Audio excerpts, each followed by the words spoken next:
আমি আজকে বন্ধুরা মাটির হাঁড়িতে করে ডিমের তরকারি রান্না করব। তার জন্য আগে থেকে ডিমগুলো সিদ্ধ করে ওই যে মাটির হাঁড়িতে করে ভেজে রেখে দিয়েছি, কারণ কি ওইখানে ডিম সিদ্ধ দেওয়া আর ওইখানে মাটির হাঁড়িতে করে ডিম ভেজে নেওয়া, ওইখান থেকে ভিডিওটা কেটে গেছে। এখন আলুটাকে ভেজে নামিয়ে নিয়েছি। এখন ওইখানে দিয়ে দিলাম গোটা জিরে আর গরম মশলা, ফোড়নের তেজপাতা দিয়ে তারপরে দিয়ে দিলাম আদা কুচি, রসুন থেতো আর পেঁয়াজ কুচি দিয়ে একটু ভেজে নিয়ে লবণ দিয়ে দিয়েছি।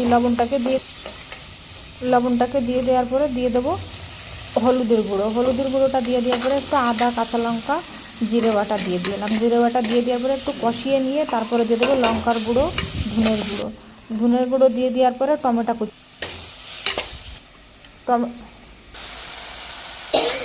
কুচি দিয়ে দেওয়ার পরে ডিম আলু দিয়ে দেবো। ডিম আলুটা দিয়ে দিয়ে ওর ভিতর ভালো করে কষিয়ে নিয়ে পরে জল ঢেলে দেবো। দেখি গরম মশলাটাকেও বেটে নেবো, জাল উঠে গেছে ধনে পাতা কুচি দিয়ে দেবো, গরম মশলা বাটা দিয়ে দেবো, দিয়ে ভালো করে ঢাকা দিয়ে তারপরে হয়ে গেছে